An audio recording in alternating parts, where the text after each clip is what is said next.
to go through some of the basics of doing a combustion problem, starting here with problem 1 with a balanced equation. We have dodecane gas, C12H26. The molar mass is 170.328 kilogram per kilomole, and the enthalpy of formation is negative 291,000 kilojoule per kilomole. We won't need that for this problem, but you can save that as a reference for other problems with dodecane.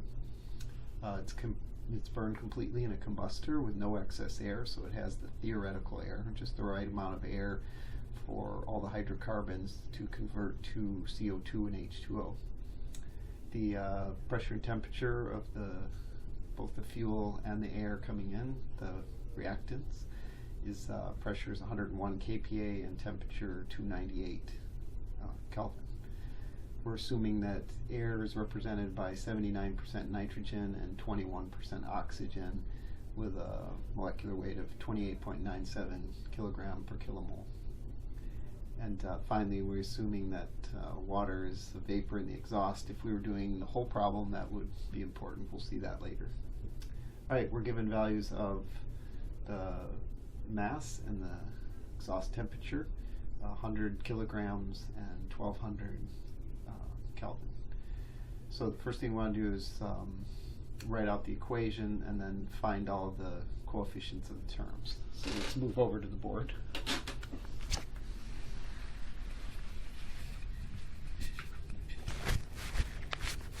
All right, so I know that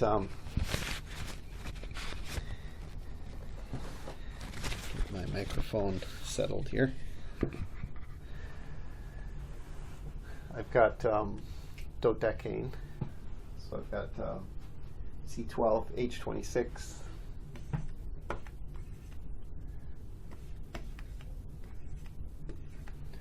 where if I were to call this subscript X, then this subscript for all the fuels that we're going to be working with are 2x plus 2.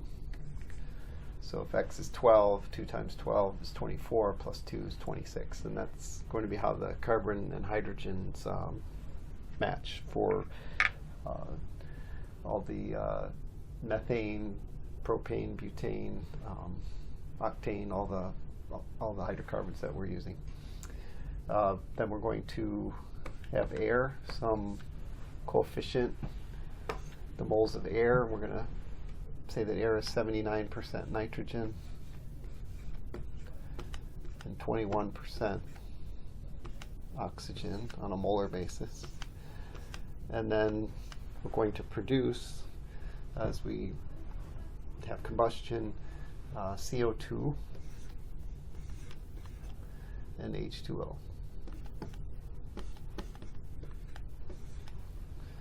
And we'll use a beta and a gamma. And then one other thing is the nitrogen's going along for the ride, so we'll have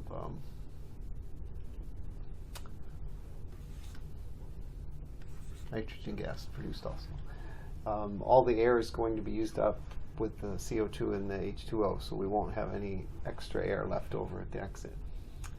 So our first term alpha here is the air-fuel ratio. We're looking at this on a molar basis, so we use AF bar for the symbol for that.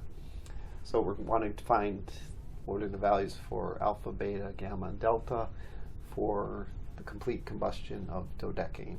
So to do that, we're going to balance the atoms of each, or the moles of each. So if we have a mole of nitrogen on the left side of the equation, we have to have a mole of nitrogen on the right side of the equation. So let's start with the carbons. That's the easiest. And I have,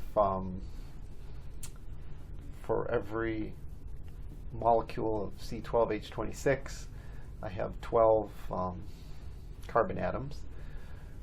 So I've got number of moles times the subscript, so 12 atoms per molecule. That would be 12 times 6.023 times 10 to the 23rd atoms for every mole, but we'll keep it as simple as 12. And then that's the only term on the reactants, the left side. Let me just label this reactants. And on the other side, these are our products.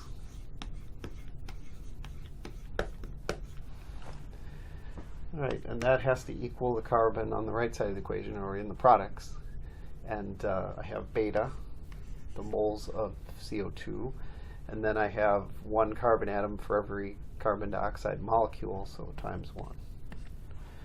And we end up, this is telling us that beta must equal 12, or if we're using different gases, that beta will always equal X, the subscript on the carbon atom.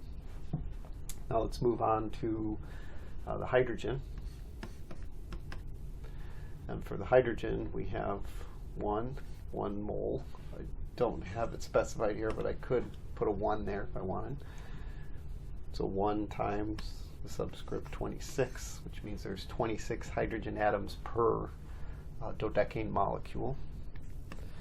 And I've got on the right side then gamma times 2 hydrogens in the water molecule, no hydrogen atoms in the other products. So just that one term. And I end up with that gamma would equal 26 divided by 2, which is 13. And I could write that as gamma equals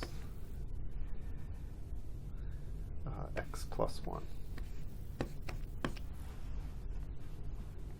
So for any other fuel, let's say I had methane CH4, then X, even though it isn't written as a 1, C1H4, X would equal 1. And so for this case, in the products, I would have beta equal 1 and gamma equal 2. Right, now let's move on to the oxygen. So now let's do the balance for oxygen. I've got the reactants alpha moles of air times 0.21, because there's 0.21 moles of oxygen for every mole of air, times 2 the subscript, 2 oxygen atoms for every molecule of oxygen, and so times 2, and then that's going to equal all the oxygen on the right, which is beta times 2 plus gamma times 1. And that's because there's 2 atoms in every carbon dioxide molecule and of oxygen, and 1 atom of oxygen for every molecule of H2O. And then those are the only oxygen terms. So now I can solve for the unknown, which is alpha, and that would equal beta times 2 plus gamma times 1 divided by 0.21 times 2. And just writing that in terms of X, the subscript for the carbon, my beta is X, so 2X, and my gamma is X plus 1, so I have 3X plus 1 over 0.21 plus 2. Now we can find out the coefficient for the nitrogen, so let's do the nitrogen now. And we have a balance of alpha times 0.79 moles of nitrogen for every mole of air, times 2 for the subscript on N, the 2 atoms of nitrogen for every mole of nitrogen, for every molecule rather. And then that will equal, on the right hand side, just one term, delta times 2. And so from that we get, well, we can, I guess, first off divide this equation by 2, so the leaves 2 out, and we get delta equals alpha times 0.79, or 0.79 alpha.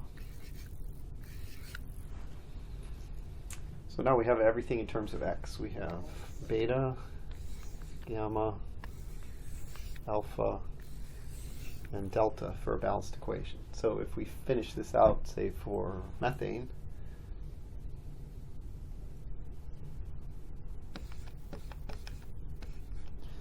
then we have that for methane, beta would equal 1, gamma would equal 2, alpha would equal 4 divided by 0.21 plus 2, and delta would equal 0.79 alpha if I went ahead and worked that out.